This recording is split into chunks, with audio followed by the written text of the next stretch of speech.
Et salut à tous, c'est Alex et PJ, on se retrouve aujourd'hui pour une nouvelle vidéo. On voulait mettre les choses au clair. On voulait vous parler des choses qui nous énervent en salle. Donc voilà, c'est les 10 choses qui nous énervent le plus en musculation ou à la salle. Et la première, ça va être toutes les idées reçues, toute la vieille école, toutes les choses, on va dire, que tout le monde croit à l'heure actuelle, alors que ça fait 20 ans qu'on a prouvé que c'était plus le cas. Ah ouais, genre...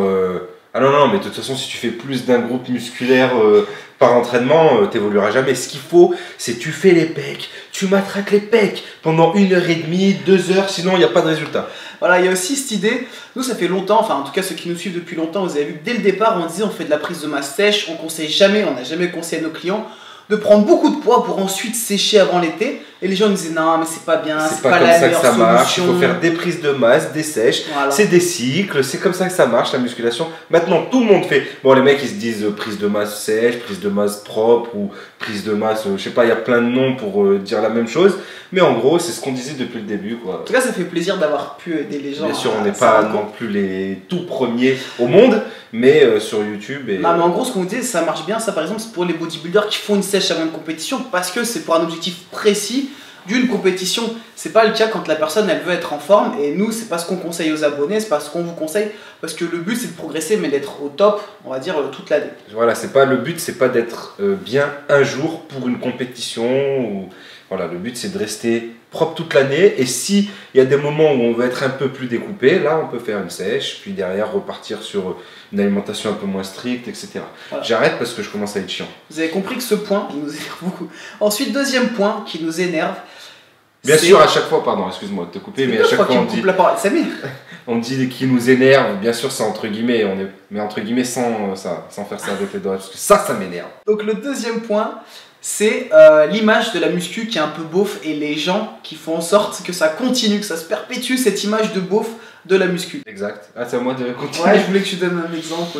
Exemple, les mecs H24 en débardeur. Donc peut-être que vous pensez ça de nous parce que vous nous voyez en vidéo, mais nous c'est parce qu'on représente la musculation, le fitness, qu'on fait toujours des vidéos de sport. Là par exemple, on fait pas de vidéos de sport, on n'est pas habillé en tenue de sport, il n'y a pas de stringer, il n'y a pas de débardeur, voilà, on n'est pas là tout le temps en habit de sport. Après... Enfin ouais, vraiment ça m'énerve parce qu'on fait des soirées, bien sûr. On rencontre des abonnés. Généralement, les nôtres sont plutôt bien habillés, faut le reconnaître. Stylés, nos abonnés, on voit toujours des beaufs qui font de la, on voit direct qui font de la muscu, un peu musclés, généralement qui se mettent un peu en avant. Voilà, ça c'est les beaux côtés de la muscu. Et en débardeur. Tu croyais quoi? Que dans la soirée, dans la boîte, il y a quelqu'un qui allait dire viens, on fait des pompes, on fait des tractions. Sérieux, sape-toi. Cassez un peu cette image. C'est pas parce que vous faites de la muscu que vous pouvez pas vous habiller, que vous pouvez pas être classe. Mesdames, mettez une belle robe quand vous sortez. Vous n'allez pas sortir en legging et en brassière, quoi. T'énerve pas, quoi. Non, mais sérieux. T'énerve pas. Ensuite, troisième point qui est énervant, c'est ceux qui sont dopés, qui prennent des produits dopants, mais qui affirment le contraire. Et oui, parce que ça, le problème, c'est que ça induit en erreur beaucoup de monde, beaucoup de personnes qui pensent qu'on peut être comme ça ou comme ça. Et en plus, j'ai envie de dire, la plupart des mecs dopés ont des physiques atteignables naturellement. C'est juste qu'ils ont choisi la facilité, ils ont choisi un chemin plus court. Ben après, malheureusement, ils paieront les pots cassés, quoi. Ouais, moi ce que je disais à Alex tout à l'heure, c'est que ça me dérange pas qu'un mec il se dope quand c'est un objectif de bodybuilding ou quoi. Juste ce que je trouve dommage, c'est qu'ils le disent pas. C'est vraiment tabou à l'heure actuelle. Mais quand les mecs en un an, ils changent complètement de physique alors que ça fait 5 ans qu'ils s'entraînaient et qu'ils bougeaient pas, voilà, on peut se poser des questions. Et juste, à la limite, bah, qu'ils le disent, il n'y a pas de problème. En vrai, aux États-Unis, souvent les gens ils l'avouent, il n'y a aucun souci.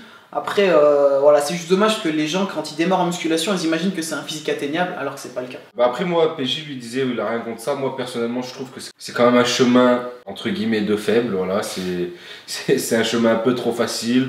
Et puis, après, il y a des gens que je connais, ou que même vous connaissez, qui sont chargés, que je respecte, il n'y a pas de problème, ils font ce qu'ils veulent, c'est leur problème.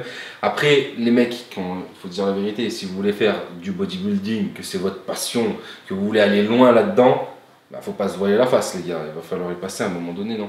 Ouais, moi, excusez, voilà, c'est exactement ça. Ceux dans le body, pour être des grands champions, je comprends. Ceux qui font notre poids, à peu près de notre taille, qui sont dopés juste parce qu'ils veulent s'entraîner moins lourd, qui sont feignants à la salle, c'est sûr que c'est vraiment honteux.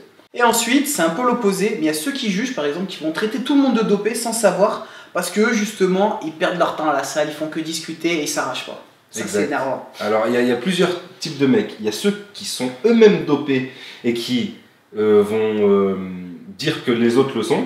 Voilà. Donc on en connaît, hein, des mecs très dopés qui vont dire que toi t'es dopé, toi t'es dopé, toi t'es dopé, parce que pour eux, si quelqu'un est musclé, c'est qu'il est dopé. Et il y a les mecs qui sont pas dopés, qui s'entraînent vite fait, ou qui n'arrivent pas à changer, qui s'entraînent vite fait ou mal, ou qui ont une mauvaise alimentation, et qui n'arrivent pas à comprendre que d'autres ont de meilleurs résultats. Alors déjà les gars, il faut se dire une chose, c'est que ce qui entre en jeu, c'est l'alimentation, la génétique, et l'entraînement. T'aimes bien mes gestes, hein? Ouais, j'aime bien. Je sais que t'aimes bien ça. Ok. La génétique, l'alimentation et Non, mais c'est l'entraînement. vrai.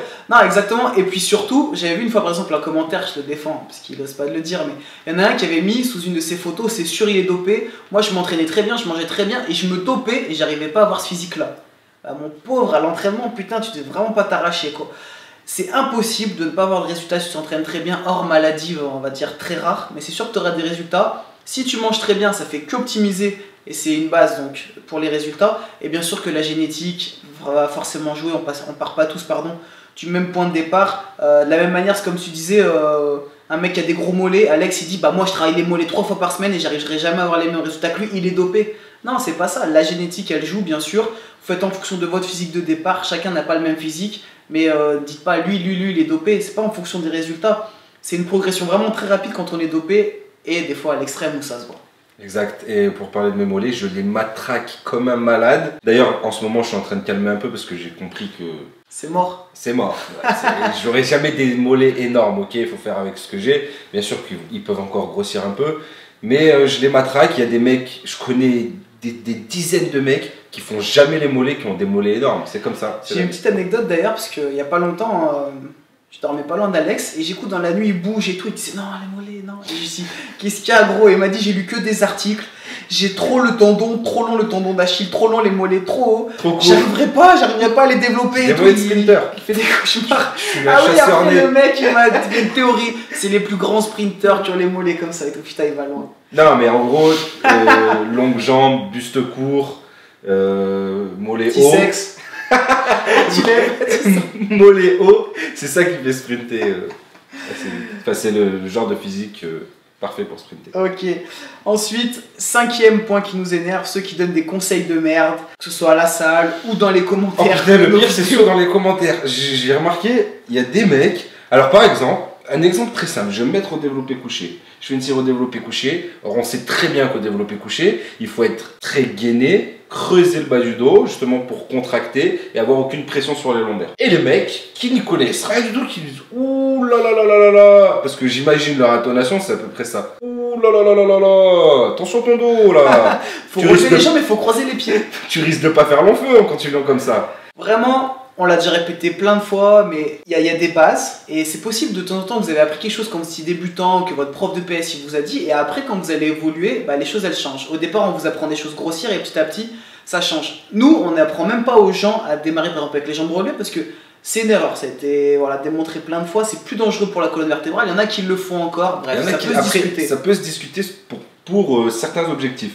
Voilà, mais c'est sûr que quand on est très gainé, de la même manière que des fois sur des vidéos on bouge le dos, mais si ton dos il est droit, d'accord, tu es fait pour bouger dans l'espace. Tu peux bouger ton dos si t'es gainé, peut ta servir colonne d'élan. vertébrale ne bouge pas, t'auras pas de problème à ton dos. Par contre, tu peux porter une charge de 3 kg, porter tes courses 3 kg et te coincer une vertèbre simplement parce que là, dans ce cas-là, t'as mal forcé. Et c'est ça la différence. Et si ce qui nous énerve, bien sûr, c'est une infime partie des commentaires, mais il y en a toujours qui ont entendu leur tonton qui avait une salle de sport qui s'est bloqué le dos en 83. Et ce mec-là se permet de dire ouais non mais attends faut pas charger plus de 30 kilos, soulever de terre c'est dangereux et tout. Non c'est pas dangereux, juste travailler bien. D'ailleurs petite dédicace à un mec à la salle qui nous a critiqué une fois sur les techniques et le mec ça fait 6 mois qu'il est en arrêt maladie parce qu'il s'est bloqué le dos alors qu'il porte des charges de merde. Bien sûr aussi nous après, on n'a pas la science infuse, on peut faire quelques erreurs, mais ne prenez pas quelqu'un, une seule personne, un seul mec et ne pensez pas que cette personne détient la vérité. Allez vous renseigner un peu de partout et prenez le meilleur. Exactement. Et puis les choses elles évoluent. Ce qu'on dit maintenant, des fois dans 5 ans ça aurait un peu évolué. Bien sûr que la base reste la même, mais il y a toujours des petites variantes qui évoluent et le but c'est de progresser avec ça. Ensuite, une autre chose aussi qui nous énerve à la salle, c'est ceux qui sont impolis. Soit ceux qui ne serrent pas la main, Ouais. soit ceux qui te serrent Que la tu main. connais, qui te servent. Ouais, bien sûr, bien sûr. Je vais serrer la main à tout le monde.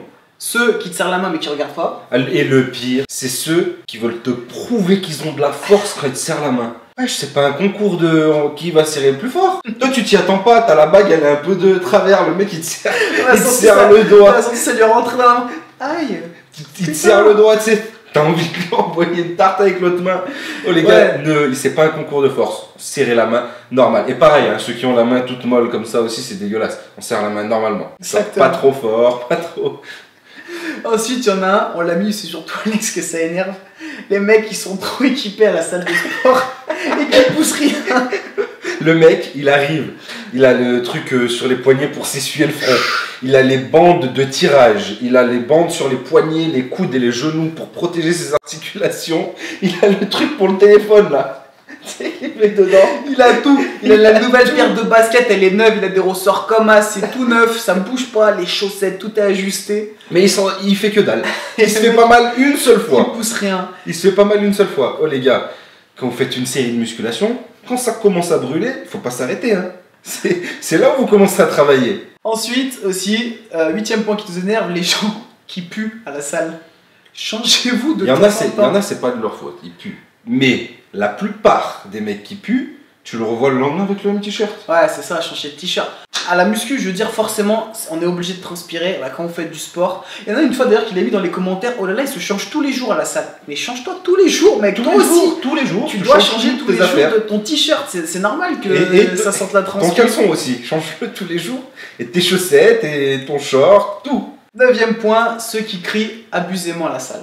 Ouais, parce que il nous arrive de faire un peu de bruit de temps en temps. Bien sûr, c'est normal. Sur la dernière rep, t'en peux plus ou quoi, tu lâches un petit bruit. PJ lui c'est souvent des ah comme ça un peu, non? Comme les joueuses de tennis. Ah et les mecs, dès la première rep. En fait, moi ça m'énerve ceux qui font semblant de forcer et c'est pas vrai. Le mec, tu vas l'assurer, il dit tu peux m'assurer et tout, je vise 10 reps, ok. Dès la première, t'as l'impression qu'il donne sa vie, il gueule et tout, et il en fait 15. Je veux dire, gros, les premières, tu m'as menti.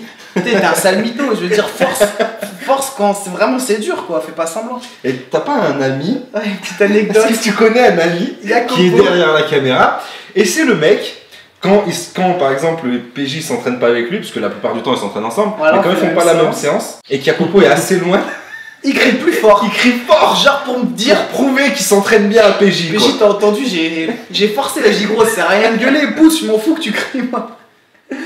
Et enfin, 9e point, 10e point pardon, c'est ceux qui rangent pas la salle. Putain, encore ce matin, ça m'énerve. Il y a des étiquettes où c'est marqué le poids des haltères. C'est là, t'as tous les patrons de salle qui vont publier ta vidéo. Non, sérieux les mecs, rangez vos haltères. Les haltères, les barres, les poids. Je dis pas, sérieux, une fois d'oublier, si tout le monde oublie une fois de temps en temps, c'est pas grave. Mais des fois, c'est super chiant. Ouais, bah surtout quand tu cherches les haltères, qu'il y en a un, le 24 est là-bas, le deuxième tu cherches pendant 3 quarts d'heure. Ouais, non, c'est super chiant. Et donc, on a fait le tour des 10 points, juste on n'a pas assez développé, je voulais qu'on revienne sur les mecs qui s'arrachent pas à la salle, qui perdent du temps. Ouais. Ceux qui jugent tout ça et ceux qui perdent du temps. Parce que vraiment, c'est super important de s'arracher à la salle et tous ceux qui ont des résultats moyens et qui critiquent ou quoi, c'est tout simplement qu'ils se donnent pas à fond.